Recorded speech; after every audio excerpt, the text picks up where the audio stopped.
Welcome everyone. We're going to get started in just under a minute. If you'd like to share in the chat where you're calling in from today, any words about how you're feeling or anything you're excited about or just want to share, and we'll get started momentarily.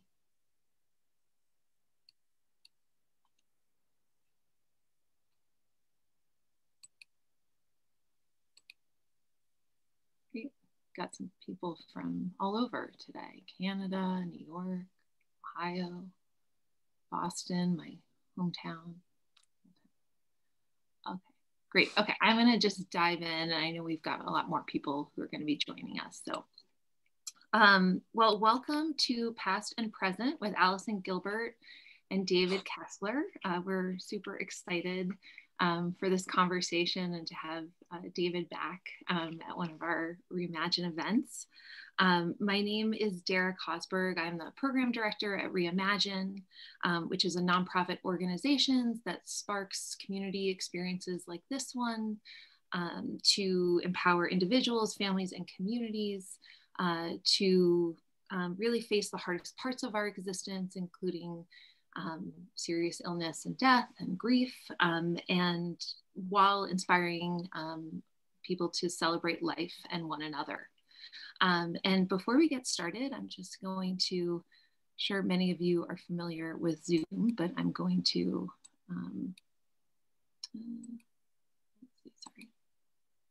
I just want to first take a moment and thank Domani for Grief, who is the past and present sponsor. We're very grateful for their support. And before introducing Allison, I just want to make sure everybody is acclimated to Zoom.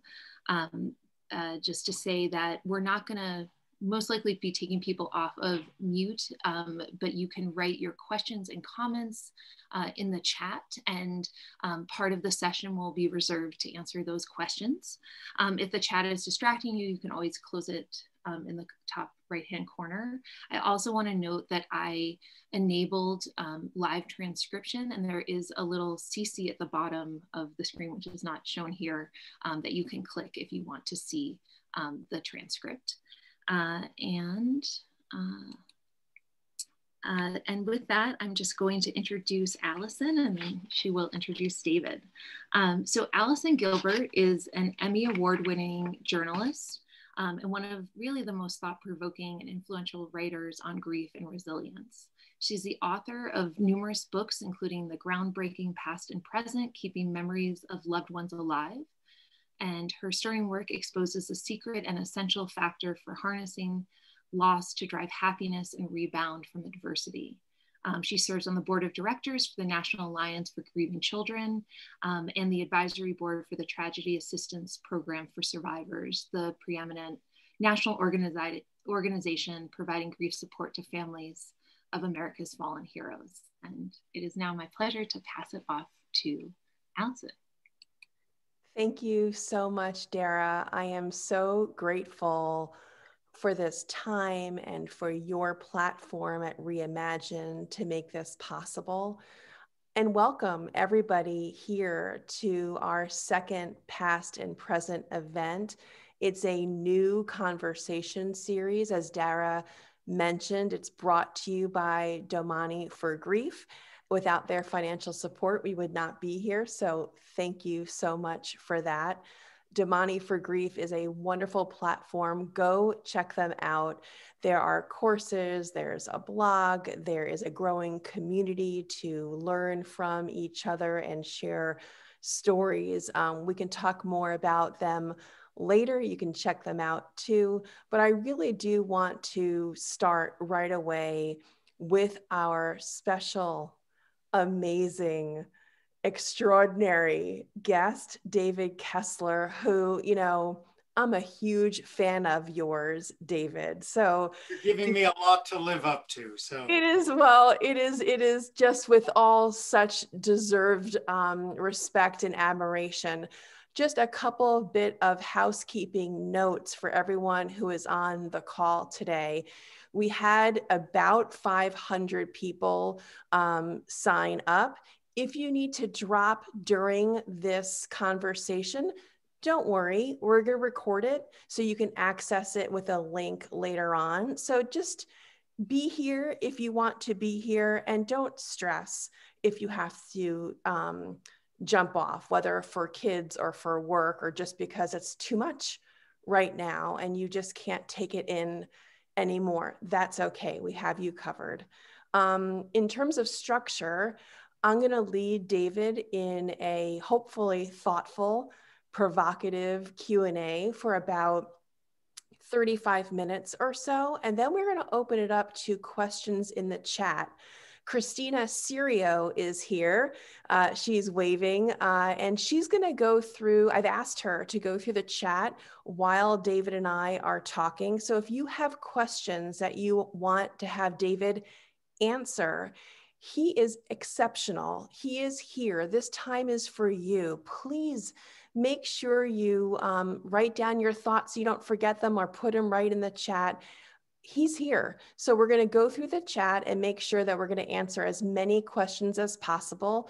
And I'll leave it to Christina to identify those questions that really seem to kind of reflect perhaps a broader concern that many people are asking. And so that way, what I'm hoping for is that we get more questions answered with David as possible. So let me jump right in. David Kessler, if you are on this Zoom right now, you've been able to read his bio, so I'm not going to waste your time going through it again. But from my heart, he is one of the most essential voices on grief, death, dying, how we move forward after a loss that there is right now, today, whether or not it's COVID, even well before then. So David, thank you for being with us today. Thank you, Allison, for having me. And I want to thank Reimagine and Dara and Christina, who's helping us with this, and Damani for helping to put it together. So thank you. And I also, you know, when I hear those introductions, I have been, you know, anything I pass on is what I've been privileged to learn from decades of working with people whose loved ones are dying, or who are dying, or they're in grief. So I always feel like I'm a vessel that's just absorbing it and giving it back. So thank you for the kind words, but many a tears have been shed for these lessons. I'm going to get into that. And for sure, just so people know that I know we only have an hour now, but the conversation doesn't have to end, you know, at the strike of 2 o'clock Eastern time. Reimagine, I just want to go through it so people can know how to connect. On Twitter, it's let's_reimagine. Instagram, let's reimagine. Facebook, reimagine end of life. For you, David, the best handles ever, which is I am David Kessler on everything. So that's pretty extraordinary. And the only reason I did it is because David Kessler was taken. And I didn't want to be the real David Kessler or the official, but I ended up sounding like Spock. I am. And by the way, everyone, David Kessler also happens to have the best website name ever, grief.com. So you really have been at this for a while, because nobody else would have had that URL except you. Well, I'm so glad to be here. Yeah.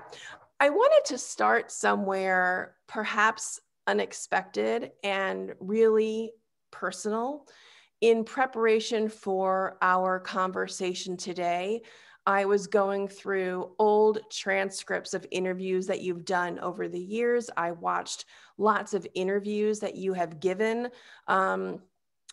It's an extraordinary breadth of work. And one interview that you did that struck me very strongly was a conversation you had with Larry King. And you had the conversation when your book, Finding Meaning, first came out. And it was about 1 year, almost to the day, since Larry King died. So that was just an odd coincidence that struck me. But in that conversation, you had talked about your experience being a grief expert, leaving you ill-equipped in some ways when your own son died when he was 21, your son also named David, and what you said to Larry King is this.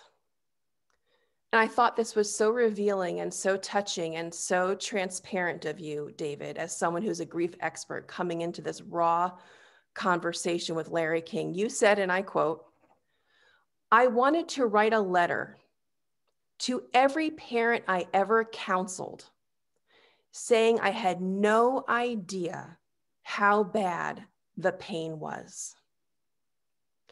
And I was struck by that because seemingly you would have a better handle on grief than most of us, a different handle on grief. And so I want to start in that most intimate place, which is, why did you say that to Larry King? And what was it about the parents who you had served in the past that you wanted to write them all a personal note?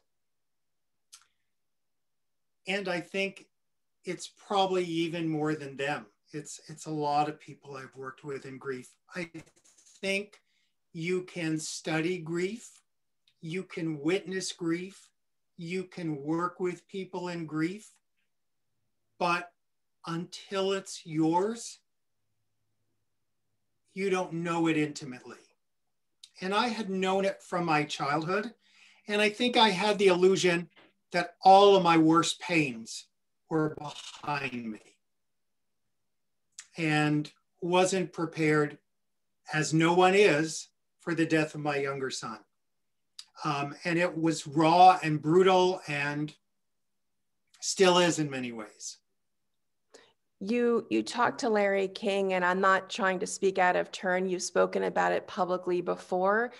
I think a lot of folks who are joining us today can relate to other experiences of sudden loss. Would you mind sharing what happened with David? And that will just be our point of entry.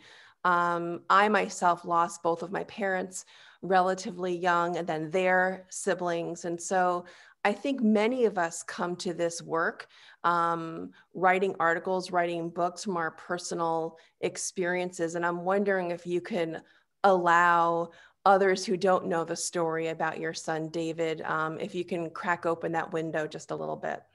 Of course. And, you know, I appreciate the courtesy of the ask. And I've also been asking people over decades to share their loss. So how could I not share mine?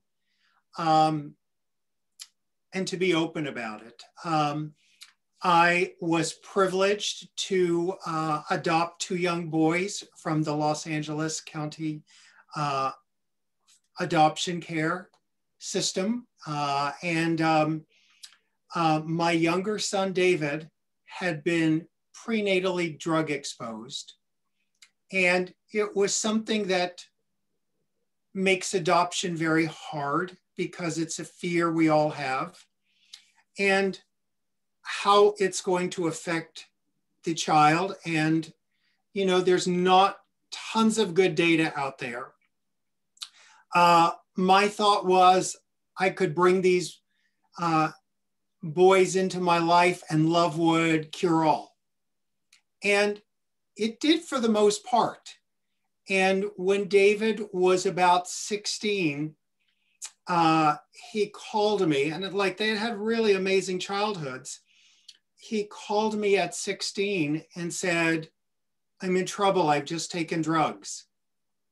And I was like, "What? Pot, beer, what are you doing? Like, you know, what's this?" And he said, "You know, no, it's much worse." And it was a really heavy drug. And I'm like, "You started there?" And it was 4-5 years in and out of rehabs, trying to get sober, supporting him. And he became sober. He met a wonderful social worker. Life was going well. Just had his 21st birthday. And right after that, he and his girlfriend had a fight that like any 21-year-old would have. and he called up some friends. They went out, they used, they lived, he died. And, you know, it's brutal in our world now. I think recovery addiction has changed so much. It's important we get the stigma out of it. It's important we realize it is an illness. And it's also very important to understand what's going on in our world. I had the privilege of also working with Laura Berman, Dr. Laura from OWN Network. Her and her husband dealt with recently the death of her son. He called up on Snapchat and got Xanax delivered in the pandemic to the house. And the Xanax, it's not a real prescription, was laced with fentanyl and died. So we have this in a pandemic. We also have this drug epidemic. And the way that we might have experimented with drugs when we were kids is now a possible death sentence, just the first experimentation. So we're living in a new world that I think we got to take in and make changes in.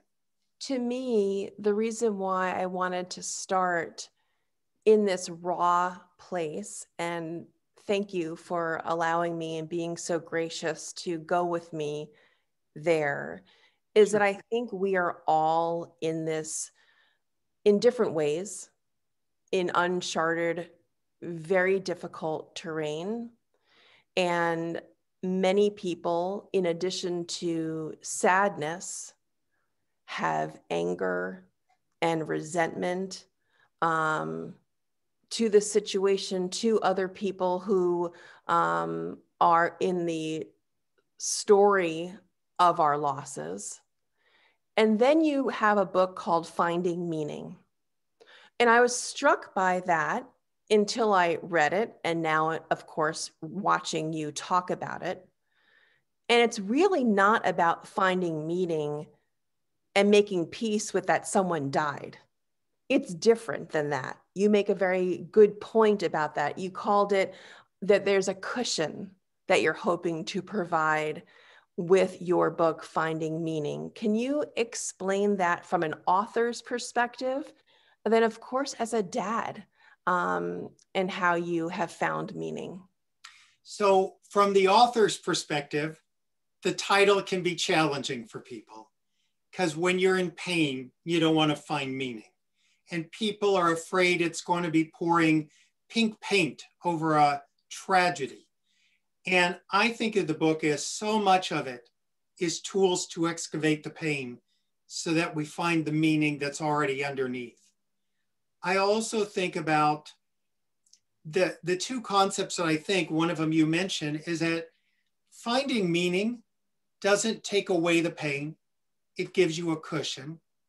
And two, people are confused who haven't read the book that they'll go, there's no meaning in a death by addiction or mental illness or cancer or COVID or murder. How can you find meaning in those? And I always say, there is no meaning in those. The meaning is in us. And it's what we do after that horrific thing that happened, that horrific tragedy. It's in us. That's where the meaning is for us to find in our own time and in our own way. In what ways have you been able to help others find meaning in their losses? What seems to be a recipe that works for more people than fewer people? You have learned some strategies that seem to be more useful than others. And I'm wondering what are some of the concrete takeaways, maybe just one or two, that you can share right now? Sure. We live in a world now that has a lot of toxic positivity. So we want people to be, yay, find the bright side. You know, we're talking about bright siding people these days, and we don't feel a bright side in grief. I believe there is one that we can find eventually in our time and in our own way. But when you talk about a few things like that, that there obviously is no right way to do grief. Grief is an organic experience. I often say, I'm teaching us what our great-grandparents knew how to do naturally. You know, I tell people, you come from a long line of dead people. Every person you've known has died. And our bodies, our mind, our psyche are built to take a number of hits this lifetime. But we live in a society that tells us to get over it and move on. And you've got 3 days, or you've got a week, or you've got a year. And we buy into what other people think of our grief. And we become digestible people pleasers in our grief. And we pay such a horrible cost for that. So is the strategy then, is the takeaway not to be a people pleaser? I'm trying to follow your. Because you've got to be the organic experience of grief.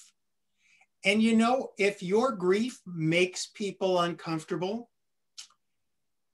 you know, as Kubler-Ross, my teacher, would have said, that's their problem. You know, that the reality is, I have to experience my grief. If you running into me at a party brings up your fear of your children dying, I'm not going to tuck my grief away so that you're comfortable. Let's deal with your uncomfortability, because my grief is mine and I'm owning it. And my grief is part of the love. I'm not going to get talked out of it. So that takes a lot of agency, right? You're talking about being true to yourself, honoring your own feelings, setting your own timetable.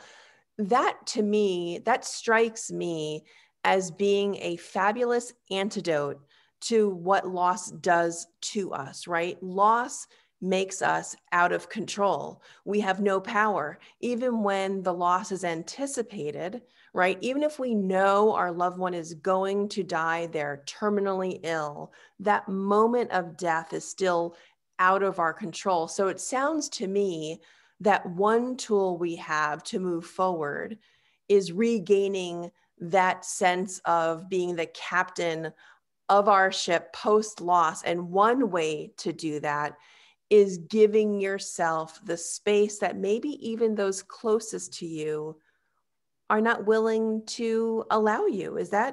Am I hearing you correctly? Yeah, and I think a place where our work intersects nicely, you and I, is I think we're about being more active than passive. Yes, And, yeah. right? When you say that's a place we interact? 100%. In fact, I talk about pivoting from, let's say, passive mourning, right? MOUR, right? Passive mourning, where people generally know to show up and show us support when loss is new. And then that shift in focus to active remembering. And it's in that piece, just like what you were talking about, David, it's that proactivity piece that's so, I think, really healing. And I don't think we know or we're taught how to have tools. I think we are raised as people pleasers. I think we all have old wounds that we project onto our current losses. I don't think we know how to decipher them. And just something as simple as teaching people to have a direct ask. And by the way, a lot of things I know only because I was raised with, I have an abandonment issue. I have all these neuroses. I mean, this is me that a lot of, we're teaching what we need to learn.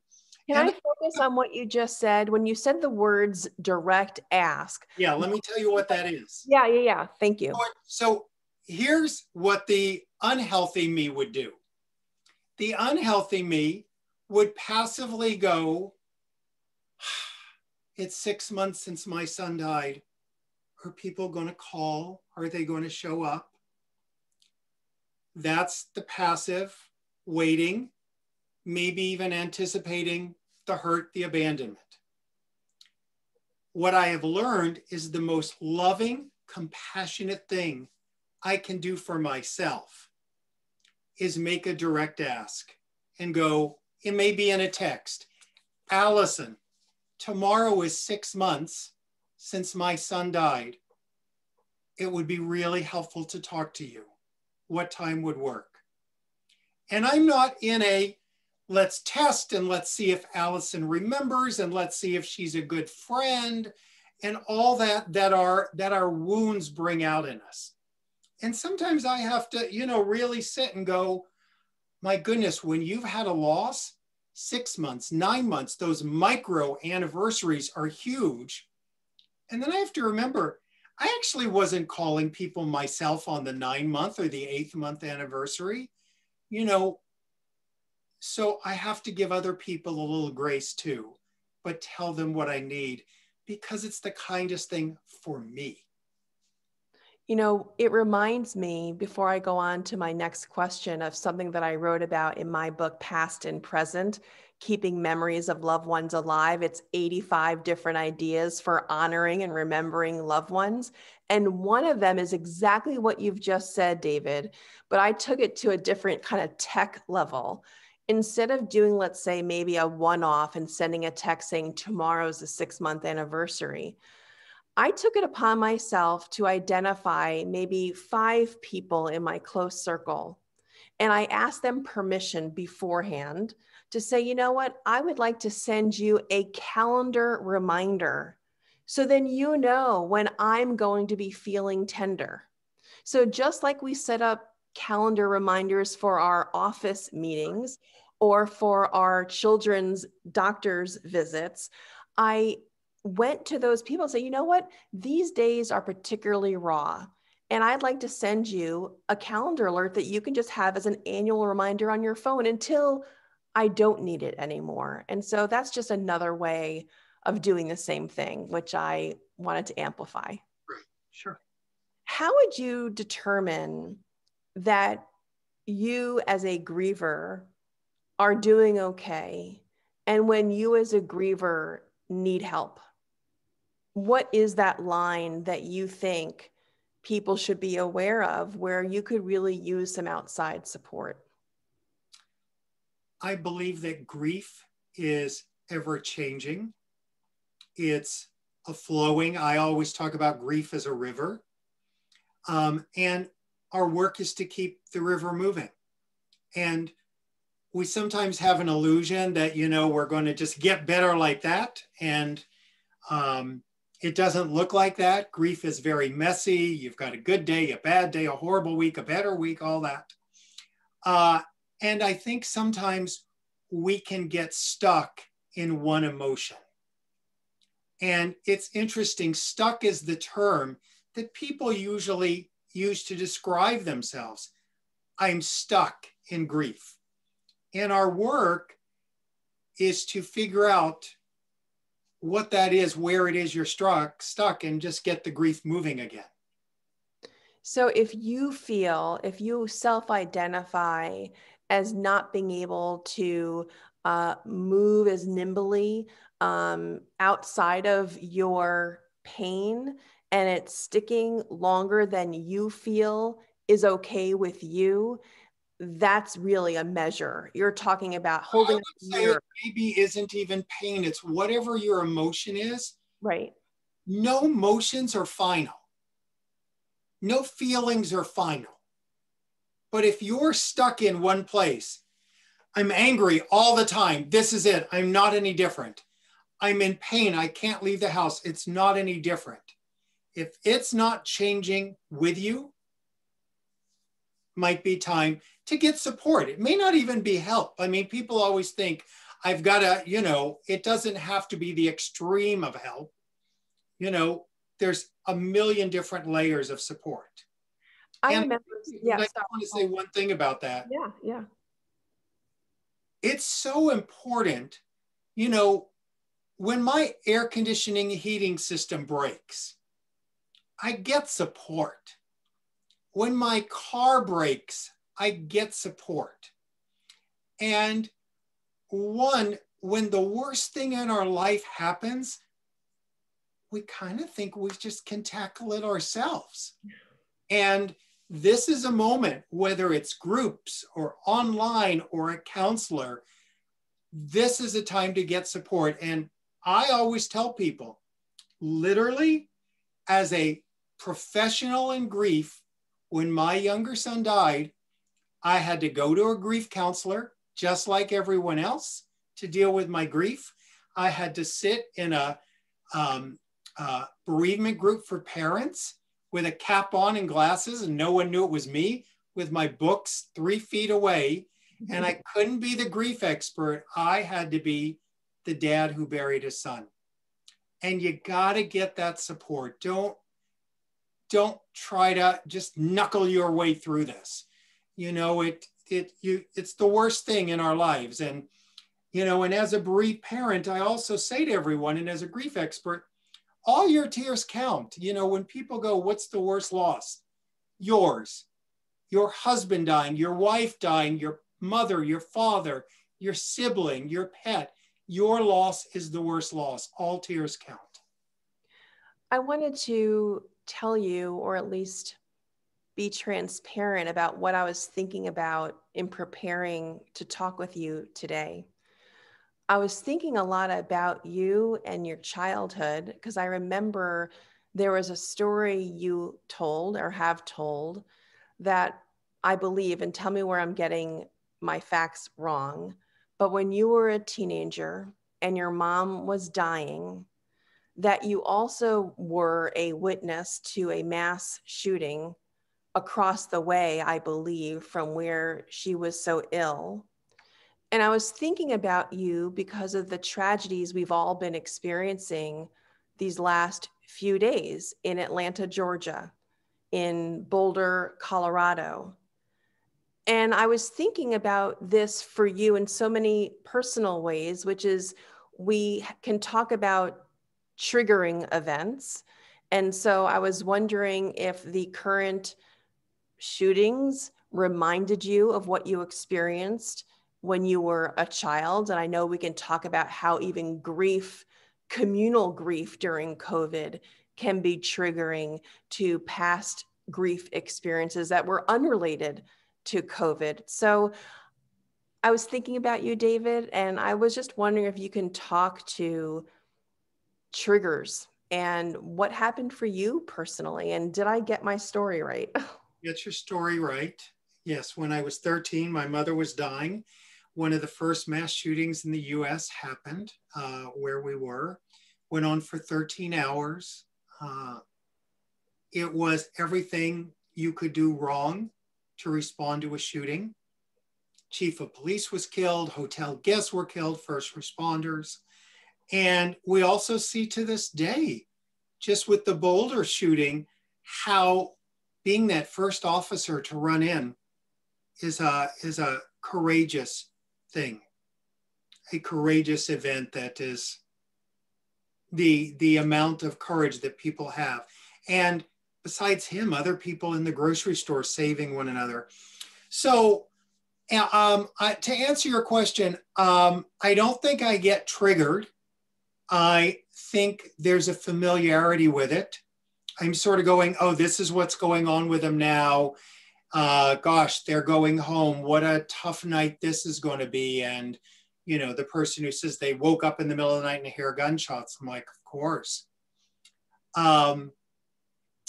So early in grief, there's so much trauma in a situation like that. And I always teach people, all grief does not have trauma, but all trauma has grief. And they have certainly had both. So when I talk about the idea of triggers, of course, we're going to be triggered early on in our grief. And by the way, for a lot of people, a loved one dying can be an overwhelming traumatic experience. You know, I think sometimes we think about the most horrific deaths are only the ones that would cause trauma, but many people just, it was sudden, it wasn't how you thought, the way you thought, and you find yourself in trauma. So we have to allow an integration process in our mind, in our soul, that those things are going to come up. When we're working with people later on in grief, and people are maybe at 2 years or a year, and they're sort of saying, and there's no timeline in grief, so there's no one date for everyone. But when they're going, the triggers keep coming up. Some people's style is to go, let's avoid the triggers. My style is more, the triggers are a map of your grief. The triggers will show us where the pain is hiding, and it will also show us where the healing can reside. So part of my work is to help people gently, in a controlled way, examine those triggers and find a little healing there. But that's much later in grief. Right. Thank you. No, I appreciate that. I'm going to send it over to Christina in just a moment to go through the chat and to help us with some of the questions. Before I do that, after we do that, a little bit of Q&A, I'll come back just for a little bit to ask you a final question before we get off. But just to remind people, David is just extraordinary and he's accessible. So I wanted to remind you how to get in touch with him after this event. So he is all over social. So Facebook, Instagram, Twitter. I am David Kessler. Best handles ever.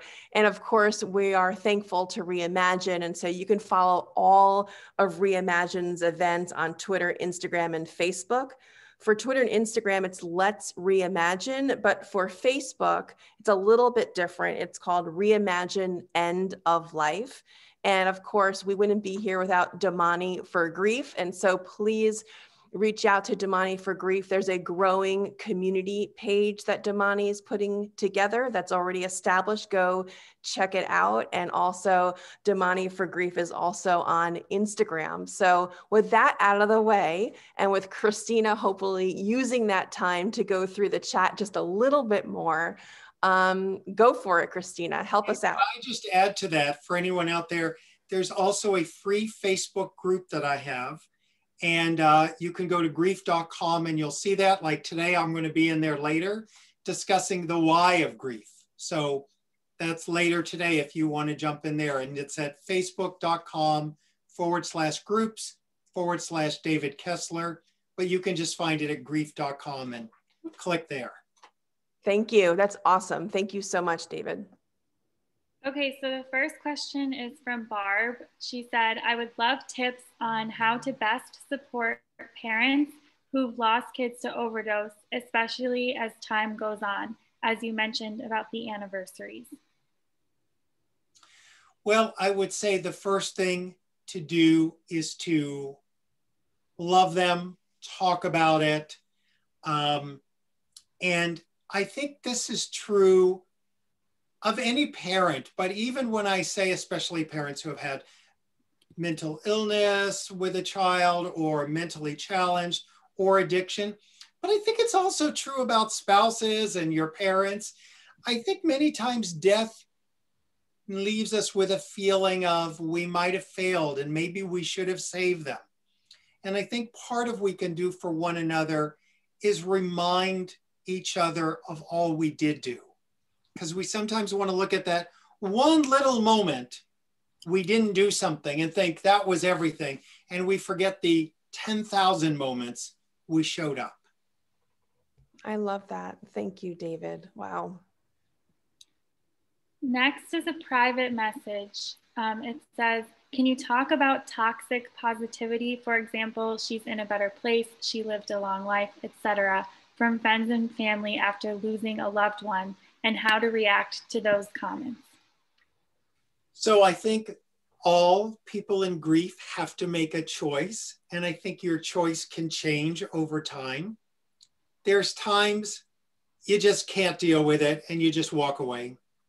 There's times we get angry. There may be times I might go, ouch. And the person goes, what? I'm like, ouch. It feels like you're, sort of negating my loss there and telling me to get over it. And I know that's not your intention. Other times you might be up to it being a teachable moment and going, Allison, I know you love me. I know you care for me. That's not, I do like the whisper, like I'm in your ear, your best friend.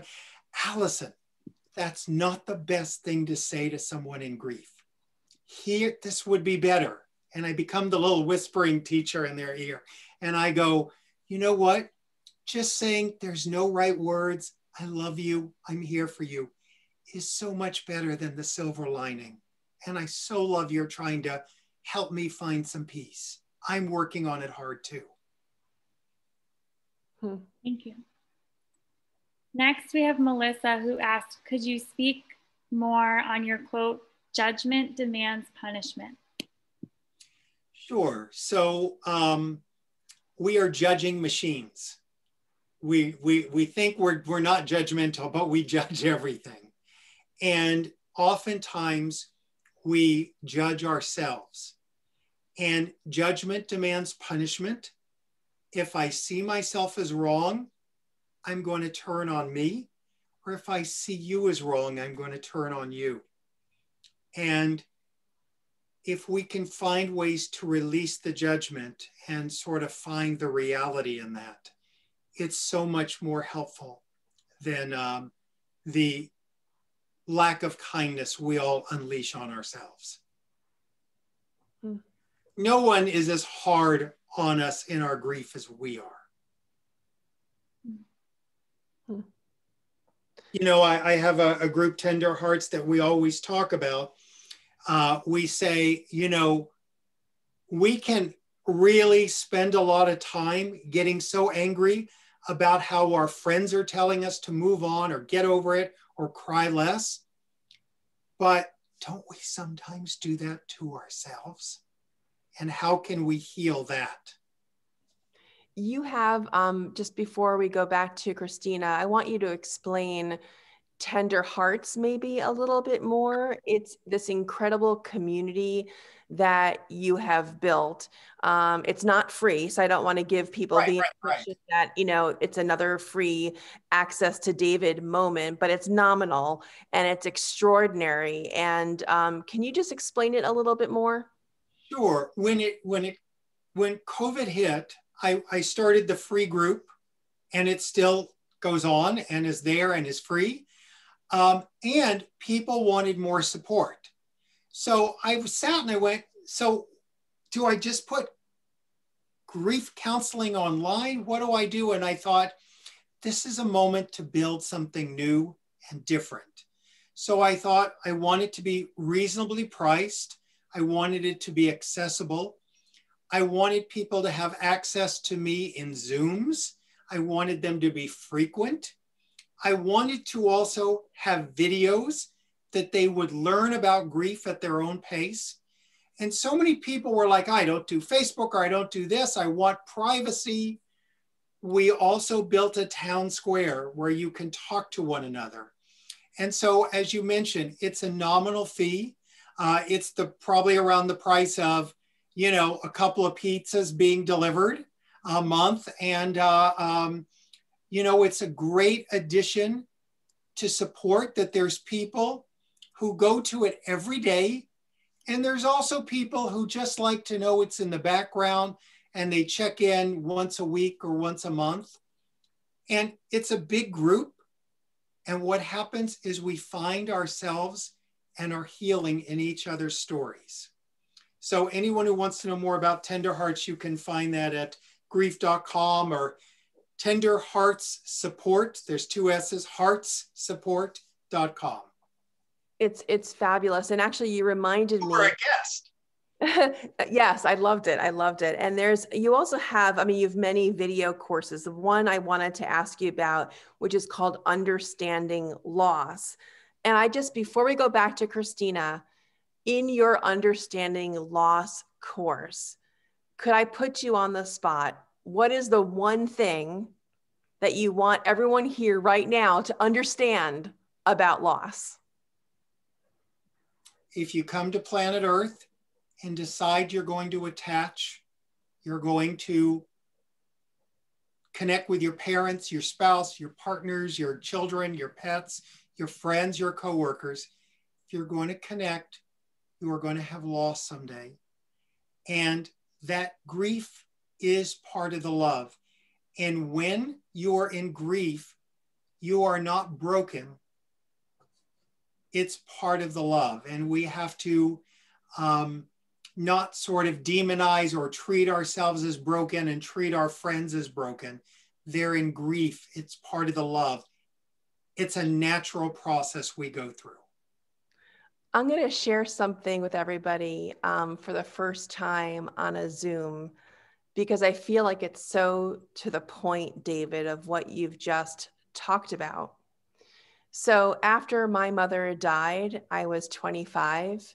And in one of her books, when I was cleaning out my childhood home, I found a poem. And the poem was stuck inside some pages and it fluttered, to the ground, and I read it. And it was like my mother was there, like wringing my neck to it's okay. It's fine. I died. People die. You're going to be fine. And I printed out parts of the poem for today, assuming that I did enough research that I knew where you were going to go for some of this conversation. I wanted to read just a few stanzas of Elsie Robinson's poem called Pain. And I didn't know who Elsie Robinson was at the time. I do now, but I wanted to read a couple of stanzas that I think you all will love based on what David just said. Why must I be hurt? Suffering and despair, cowardice and cruelty, envy and injustice, all of these hurt. Grief and terror, loneliness and betrayal, and the agony of loss or death. All of these things hurt. Why? Why must life hurt? And then I'm going forward. Hurt is the price to pay for feeling. The more we grow, the more we feel. The more we feel, the more we suffer. For if we were able to feel beauty, we must also feel the lack of it. And I'm almost done. Last stanza, promise. To have felt deeply is worth anything it cost. To have felt love and honor, courage and ecstasy is worth any price. And so, since hurt is the price of larger living, I will not hate pain, nor try to escape it.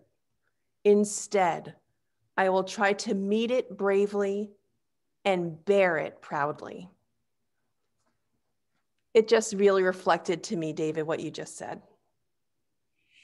And I think what it says so beautifully is, I want to still have a relationship with my parents.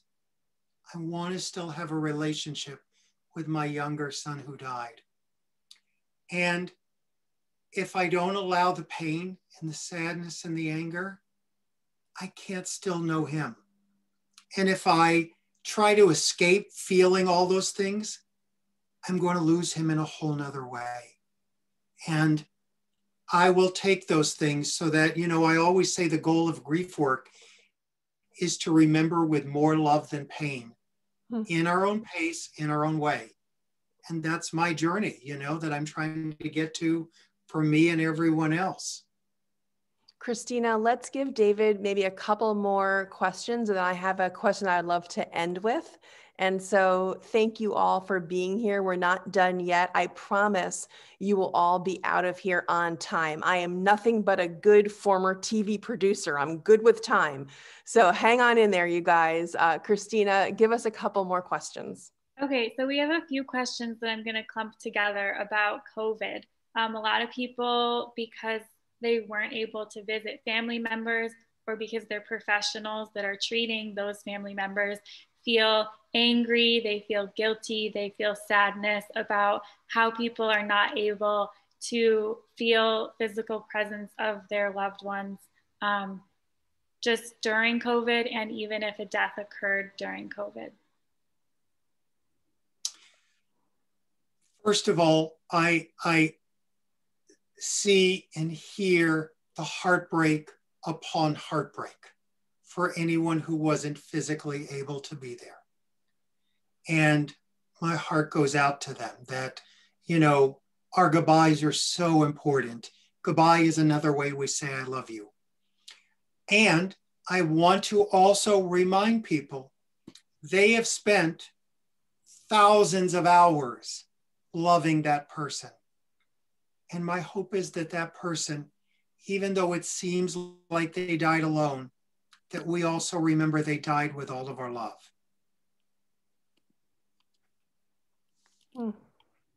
That's really nice. Next, we have a private message. It says, I have heard you address estrangement as part of loss, but wondered if you could speak a little further about closure for this particular type of loss. I'm not a big fan of closure. I don't believe we ever close the doors. I think when people want us to find closure, they're wanting us to find peace. I think closure is almost a media term. And you have to put a button on things. I don't think grief works that way. I'm never closing the door on anyone I love. In fact, I'm bringing everyone with me into the future. So I think with estrangement, it's a loss, just like there's so many other losses going on these days. And I think what we do, I always say, it's always the death of something. A breakup is the death of a relationship. A divorce is the death of a marriage. A job loss is the death of that workplace with that paycheck and those people. Estrangement is the death of the connection we have with someone. And I think what we do in grief that sort of gets us off track sometimes is we think this doesn't count. This is different.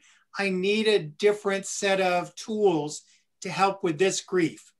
And I always tell people the tools work on any grief. They really do. So to transfer them and not think less about your loss deserves attention and all the tools we have, no matter what it is. In terms of that word closure, the anti-word that I love that goes against that notion is really just the word and, A-N-D. It's my favorite word. You can suffer loss. You can miss your loved one. You can be upset. You can be sad. You can also find joy in your memories, and you can move forward too and find joy with what's now. And one doesn't discount the other. It's not binary. Just because you are able to embrace what's to come after a loss does not negate the love and the bonds and the connections that you had. You can have both. And so to remember the word and, that it can be all of it, I think is really important. Because it's true, we do want to be black and white. Am I this or this? Right. And you can be both. Yes, you can be both. I want to do a little bit of a lightning round with you, David. For those of us who are parents here today in our last few minutes, or those of us who have nieces and nephews, or perhaps grandchildren, I want to break up as a board member of the National Alliance for Grieving Children. I want to spend just a few moments talking about the very youngest kids, maybe teenagers, and perhaps young adults, and helping them through their own grief experiences, and how we as adults can help them feel more in control of what's so feeling uncontrollable. And so for the youngest kids, is there ever an age where you think that these conversations are premature, or how young can we start these conversations? And what do you say to the youngest child about grief? I think that, first of all, it's a big question for the last 3 minutes. So I would just say I'm a big believer in starting simple conversations early that kids can understand in their language. We want to make sure we don't overdo it and give them too much information. We want them to ask questions and get more in their own time, in their own way. I will say this, as a parent, we want to protect our children from loss. Doing that sometimes can cause more harm than teaching them about loss. So I'm a big believer. My job as a parent is to keep my child safe when they cross the street, but it's also to teach them about loss, big ones, small ones, And you know, the thing is, sometimes parents will go, oh, the goldfish died and we got a new one and just switched it out. And I'm like, what's your plan for teaching your child about loss? Are you going to sacrifice a goldfish in 5 years in front of them? I mean, what's our plan? They need to know, when is it time to teach your children about loss? When the goldfish dies, when the neighbor dies. That's your moment to teach. Thank you. I appreciate you getting in that last question under the time, and I appreciate that so much. The last question I want to ask you is that we're not going to have the benefit of talking to you before Mother's Day. You've lost your mom. There are many questions in the chat for people who have lost their mothers as well. How do you approach Mother's Day? How do you remember your mom when that day comes? What can we learn from you in the next few minutes and in the next few weeks before Mother's Day comes? I think those days are really challenging, and people underestimate those days. They forget what it's like to live in a world where everyone's, oh, I got to get mom a gift, or I got to do that. And everything's about Mother's Day. And your mother is physically gone. And same is true for Father's Day. And so we have to realize that it's up to us to honor our mothers and to find ways to do it. It may be their picture, their story on social media. It may be, you know, doing, cooking something in their honor. It may be doing their favorite activity. But at the end of the day, to me, it's about connecting with my mom. And it's a day that I don't give death any more power than it has. Yeah. It can end a life, but it can't end my connection with my mother or my love. Thank you, David. So I want to remind people that there's more David to be had. Go to grief.com. His book, Finding Meaning, is a gem that I highly recommend that you get. He has that wonderful platform on that you could find out more about on grief.com called Tender Hearts. The best, social media accounts ever. I am David Kessler. The conversation does not have to end right now. The past and present conversation series that is here today is thanks to Reimagine. So Dara, thank you so much for doing everything that you have done to make today happen. You are just a joy. We're going to be back the last Thursday of every month. And so please come back. And thank you again to Domani for Grief for really doing something that is so needed, providing the leadership and the finances to make conversations like this possible. And as I promised, we are on time. It is nearly 2 o'clock here in New York. We're going to say goodbye so everyone can go about their day, tend to children, go back to work. But thank you, David, for sharing your wisdom today. Thanks to all of you. I'm so honored to be with you today. Have a great day, everybody.